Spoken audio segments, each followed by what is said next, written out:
Bienvenidos a todos a una nueva entrega de nuestra serie Mercer Talks. La implementación de estrategias de inversión reviste de una especial complejidad en los tiempos de incertidumbre en que vivimos. Aprovechar las oportunidades de inversión requiere desarrollar una mentalidad adecuada para que, a pesar de la volatilidad, seamos capaces de detectar las oportunidades del mercado, incluso en momentos de crisis. Para adaptarse a este entorno cambiante, las estrategias de inversión han de ser cada vez más sofisticadas y flexibles. Además, resulta imprescindible un seguimiento continuo de todos los parámetros implícitos de la inversión. Entrevistamos hoy a Xavi Bellavista, director de inversiones de Mercer, que nos explicará las principales tendencias de mercado y los retos a los que los gestores y fondos de inversión se están enfrentando y cómo ellos les ayudan a obtener unas mayores rentabilidades en el largo plazo. Xavi, en Mercer Investments asesoráis un amplio abanico de entidades, fondos de pensiones, EPSVs, SICAVs, aseguradoras, fundaciones. ¿Cuál es el método, la estrategia que seguís en el equipo de consultoría de inversiones para ser capaces de ofrecer una estrategia de inversión personalizada a cada uno de los clientes? Después de muchos años asesorando a este tipo de inversores que comentas, a mí me gusta decir que quizá nada sea tan complejo como parece, pero tener unos objetivos claros y una visión de largo plazo son los principales ingredientes para el éxito. En los temas financieros hay muchos conceptos que pueden resultar complejos. Entonces, nuestro trabajo como asesores de inversiones es precisamente entender en profundidad los mecanismos de los mercados financieros y trasladarlos a un plan para que nuestros clientes puedan aprovecharlo en su propio beneficio. En este sentido, tenemos un esquema bastante sencillo que lo aplicamos tanto para el inversor más complejo como incluso se podría utilizar para inversores individuales, el cual dice lo siguiente. Primero, hay que tener claro cuál es tu objetivo y cuál es la estrategia de inversión que te va a llegar a ese objetivo, ¿no? Son las dos primeras fases de decidir el qué quiero hacer. Muchas veces nos plantean, ¿no? Mi objetivo es conseguir la máxima rentabilidad. Entonces, cuando le planteas a ese inversor que la máxima rentabilidad implica que en un momento puntual puedas perder un 40%, pues enseguida ve que ese no es su objetivo. Mi objetivo es el mínimo riesgo. Pues lo mismo, es un proceso iterativo. El mínimo riesgo, pues probablemente es invertir en renta fija con unos tipos de interés negativos, por lo tanto, pues es perder dinero sí o sí, ¿no? Entonces, es ese proceso iterativo de al final acabar decidiendo el qué, definir el objetivo y la estrategia. El siguiente nivel es definir unas reglas de gestión, es el cómo quiero llevar a cabo esta inversión. Y luego, en cuarto lugar, que esto mucha gente empieza por ahí y pensamos que es un error, pues la cuarta fase es el decidir la entidad gestora, decidir seleccionar quién te va a implementar esa inversión, ¿no? Y lo último, la última fase, que también es muy importante, es un poco la que cierra este ciclo de inversiones y es el seguimiento y control de resultados y también la autoevaluación. Tú tienes que ir mirando que las rentabilidades a corto y a medio plazo pues vayan en línea a lo que tú esperas, que se estén cumpliendo esas reglas de gestión que has establecido, pero también hacer una autoevaluación de tu objetivo. Aquí pienso que es interesante el ejemplo de que entre los fondos de pensiones de empleo de España, en los últimos 15 años, hay varios de ellos, un 8% de esos fondos de pensiones, en los últimos 15 años no están batiendo al IPC. Entonces eso es, pienso, una falta de esa autoevaluación y de plantearte si realmente si tu objetivo se está cumpliendo o no. El entorno macro y microeconómico está en constante cambio por factores geopolíticos, regulatorios o sanitarios. La pandemia del COVID ha creado un choque desinflacionario en la economía global. Sin embargo, vuestros estudios apuntan a un aumento de la inflación, supongo por las constantes ayudas fiscales y monetarias que estamos recibiendo. ¿Cómo ayuda a vuestro equipo a afrontar este reto? Fíjate, el proceso de deflación viene de antes del COVID. Toda la globalización y toda la revolución tecnológica provocaron que estemos acostumbrados a un contexto en los últimos años de muy poquita inflación. La crisis sanitaria y el COVID sin duda aceleraron esto. Estuvimos encerrados durante unos meses, por lo tanto no había consumo y puntualmente se incidió más en ese entorno de deflación. Pero justamente con la reapertura, el contexto es el contrario. Es decir, como bien decías, está unas políticas fiscales y monetarias sin precedentes para fomentar esta recuperación. Estamos tirando, gastando de ese ahorro que que se ha hecho durante los últimos meses, y además también esa tendencia a la globalización parece que vaya un poco a menos, que hay países que tienden a volver a querer producir internamente, y además hay algunos shocks en la cadena de suministro. Entonces todo esto lleva a que en los mercados actualmente de lo que se esté hablando más es de si esta inflación será transitoria o si será duradera.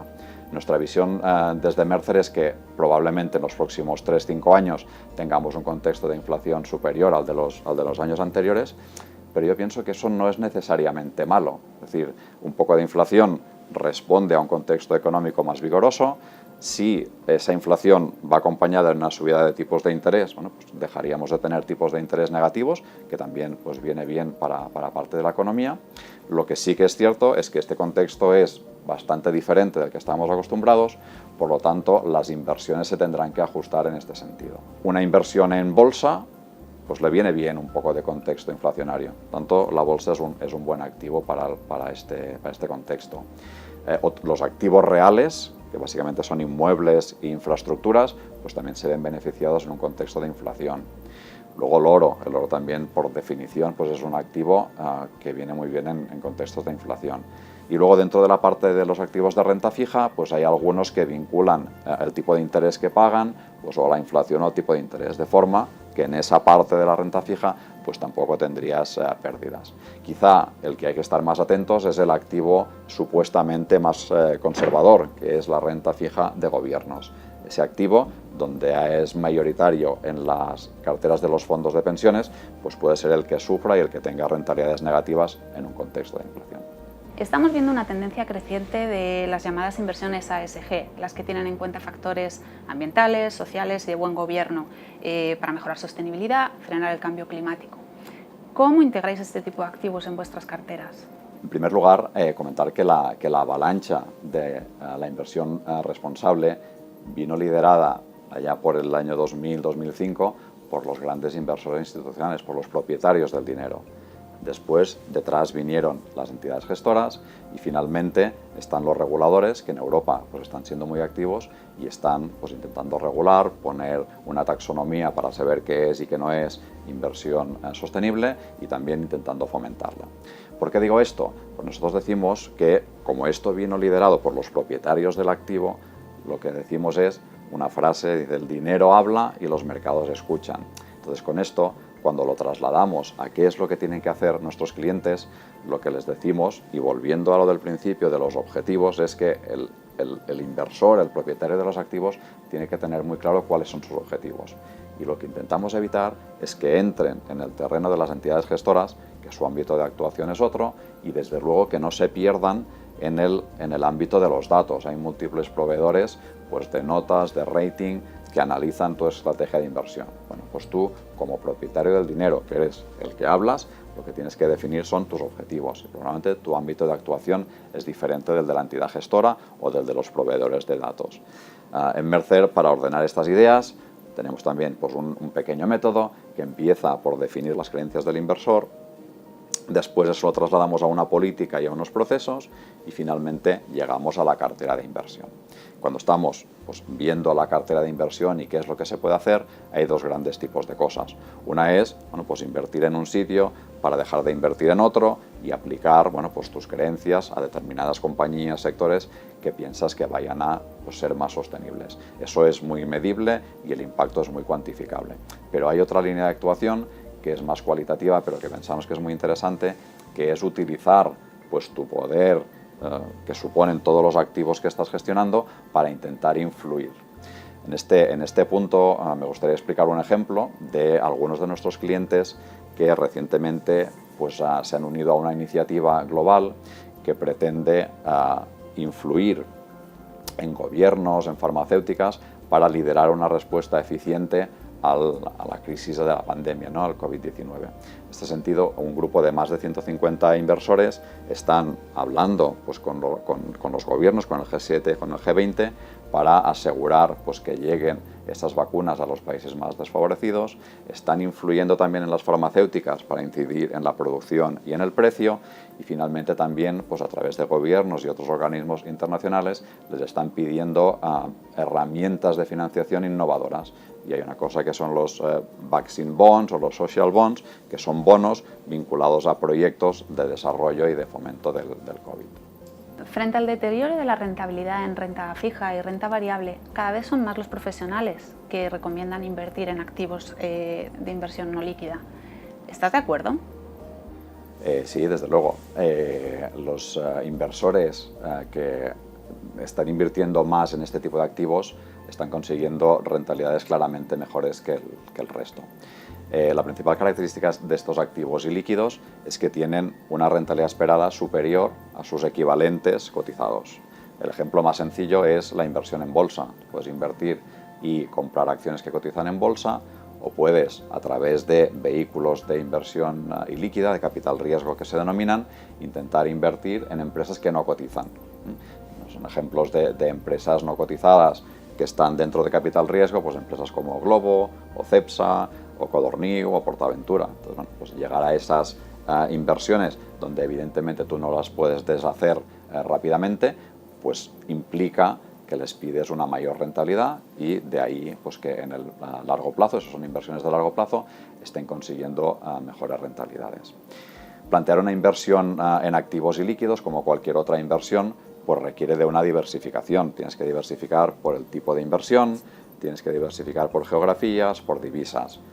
En activos ilíquidos hay un abanico amplio. Puedes invertir en activos de renta variable no cotizados, pero también de renta fija, puedes invertir en inmuebles, en infraestructuras, etc. Por lo tanto, tienes que diversificar el tipo de activo, tienes que diversificar el gestor que va a hacer esa inversión. Nada tiene que ver pues un gestor que se dedique a comprar inmuebles que otro que se dedique a comprar compañías no cotizadas, y tienes que diversificar por divisa.